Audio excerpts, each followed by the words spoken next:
Hey, what's up everybody? Welcome back to another PGR reaction. Today we have Let's Play a Game by Rabbit J. It's been a while since we've had Rabbit J songs on here. It's just not one of those artists that seems to pop up too frequently, but I'm excited because I fucking love Rabbit J's sound, and I know that this song will probably be no different. So Hazard X wanted me to get to this one. Quite a few people agreed, and I guess without further ado, let's go!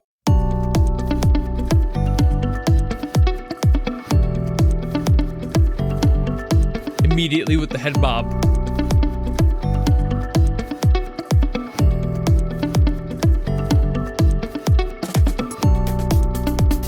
Rabbit J just likes to do their funky stuff. That's why I always vibe with it.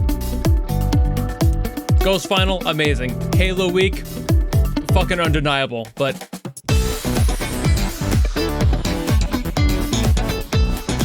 you know? You know, I'm not crazy at all.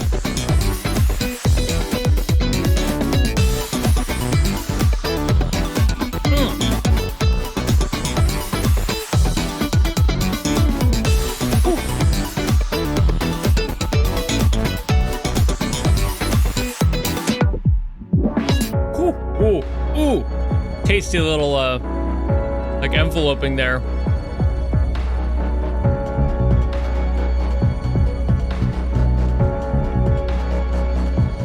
Bit of a shift in tone. Ooh, okay.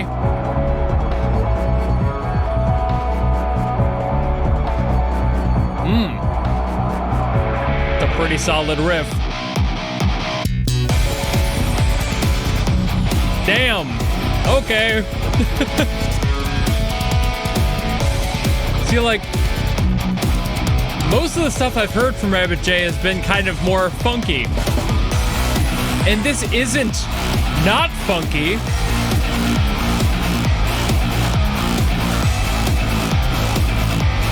But it's got a lot more chug to it.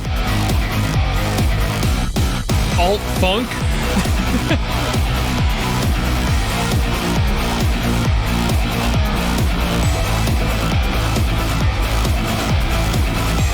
God. Just gets really muddy down there on the bottom. See, now we got this like slap bass stuff going on. The funk has not left. Woo.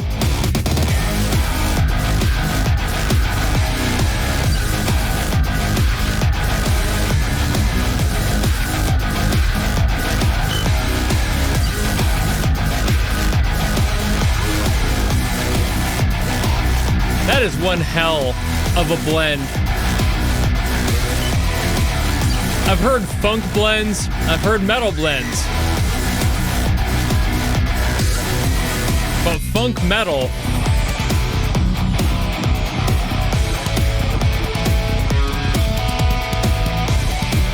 It's a new sound for me.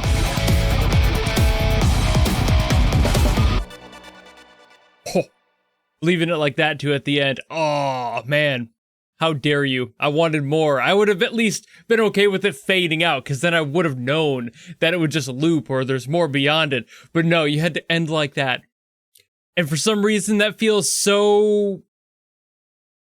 I don't know, I feel like I'm missing something. I feel like I was just stolen an experience. Okay, so this song kind of started out exactly what I would have expected from Rabbit J, and eventually turned into something that I never would have expected out of Rabbit J, while still keeping some of Rabbit J's funk-isms in there. Like I mentioned, this whole blend of metal and funk isn't something that I'm used to hearing. It's not a common blend, really, at all. It's just not something that a lot of people tend to do, even though there's totally ways to do it, much like this one. And this song had a lot of that, like, core vibe of funk to it. Like, the main progression for this one was B minor, G, E minor, F sharp minor, which is just a kind of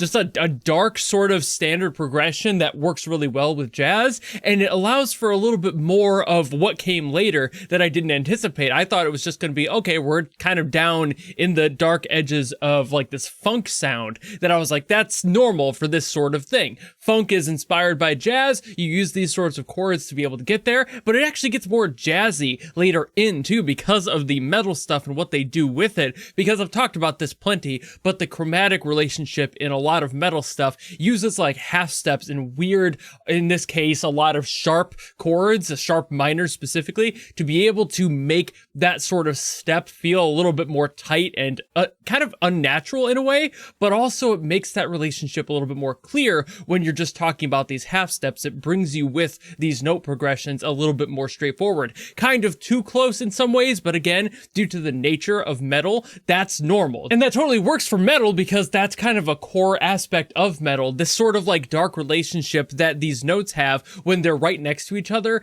is this dissonance that you usually don't want in music, but is exactly where these sorts of chords thrive for metal. So that's why it tends to work, and why you get these really weird progressions that honestly sound fucking baller, but at the same time, when you're standing there listening to them individually, they sound off in the moment. So while I was saying this main progression already had that dark energy to it and it's more standard progression, later in we do a lot more weird stuff with it. Like we get a G sharp minor in there, we get an A sharp minor in there, and we also get a C sharp, just standard one. And like that's a brighter one, as you can hear that. And we kind of go from here to here, but we don't just jump from here to here during those points later in the song. We get a little bit of a bridge using a B, which up to this point we were using B minor, so a B standard shouldn't exist. This is a B minor, this is a B major. That's also what I call B standards or any other standard notes. I kind of throw those two terms in with each other because they kind of are. That's just a personal thing. If I say standard, I mean major, but this is a B minor, this is a B major. And like I said, we use that as a bridge, so we get this G sharp minor here, bridging with the B up into that C sharp. So instead of just getting this like really weird jump from something that is lower and much more crunchy to something that is higher, more generally, I mean, it's a major, so it sounds brighter by default. That's kind of the point of major chords. So going from something that's a minor to a major isn't usually something you would do unless you're trying to shift the tone of the song. And in order to get there, we need something else, and that's where the B comes into play. And you can hear exactly having that B in there already lifts the energy. And the reason this relationship from G sharp minor into B works is because you already have two of the notes from B, that first triad. So if you take that G sharp minor and you remove the G sharp from the equation, you have the B already and the D sharp. That's the second note in this triad. And then you just add the high one. There you go. Now you have the B. So you have this relationship that's only moving one note, and it's basically just the root effectively. And it's like, okay, cool. So we have that. That's why that works so well into this. And because as we move from this into this and then into that, this relationship gets an entirely different sort of motive. It doesn't really do the same thing the other two did, where you're moving just one note up a little bit and that's all. You just have this and then every note changes. That works because we have resolution. We have a motive for this song to go in a different direction and end this sort of an emotion on a brighter note. It keeps the song's emotional story going. These sorts of super close relationships add tension, and then when you have this, that's the resolution. When you have something that moves the entire expectation of the chord progression forward, and it creates a little bit of a bookend to that thought. It's the way that most people expect music to go. That's music theory for you, and that's why this song sounds so neat in that specific part, and why the metal can work with that, because it's utilizing these strange chords like that G sharp minor that don't really feel like they should work, especially with something that's a lot brighter like a C sharp. We also have an A sharp minor in there, which is very similar in ways to the B, but we don't necessarily go to those. What we get instead is an even weirder relationship, in my opinion. The A sharp minor to just and A minor. Like, that is such a strange relationship, as you can tell. But again, that's one of those things that metal can do, and basically only metal can do, because it thrives in that sort of a tensious relationship. These chords are fighting against each other, but these sorts of half steps are exactly what you need in order to get somewhere else a little bit more positive. So we have like, now you have that, you know, something that feels a little bit more bright, follows a chromatic line down that goes back down to the G that we mentioned. That was the opening second chord in that progression. So we don't really have that happening, but this relationship down does kind of the same thing that the other set did, where you're resolving on something, you're going from a sharp minor to a minor to a major, and it's just, it feels right. But going down to the G isn't even specifically what happens in the song. That was just there for the point of reference of how these things can be similar. We actually go from that A sharp minor down to the A minor, and then down to that G sharp minor, so we get there, and that's when we build up from it into those other two. So it brings you down. It fully brings you down. The relationship from here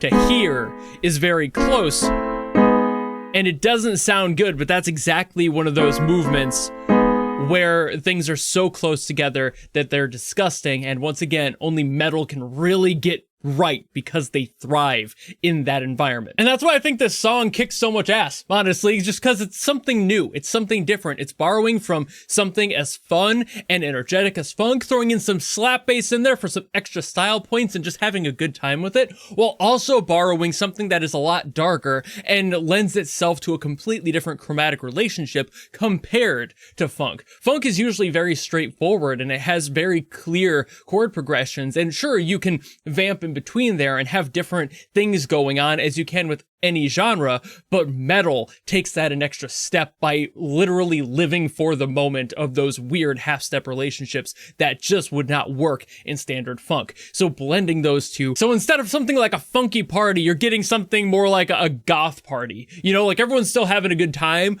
but they live for those dark moments, and it's like, hell yeah, there's an aesthetic that I just haven't thought of in a while, and it feels so good to hear it, even if you never thought of blending those two together. This is really fucking cool. Like I said, it's not something I hear often. This is not something that is super common in any way, but I love this blend because having that fun with that darker tone leads to so many potential avenues for musical creativity. And obviously Rabbit J nailed that with this one. This is just a fucking banger. I see exactly why Hazard Axe wanted me to get to this and why so many people were also wanting me to hear this, because damn, this is just a good time and perfect for a bunch of nerdy discussion about music theory. But I think that's about all I've got to say on this one, so thank you all so very much for watching. If you enjoyed this video and you want me to get to something else from PGR, by all means, drop in the comments below, and I will do my best as always to get to those. But if you don't want to do any of that, and maybe just want to follow me and support me for more stuff coming in the future, you know how to do all that, and I'll see all of you in the next video.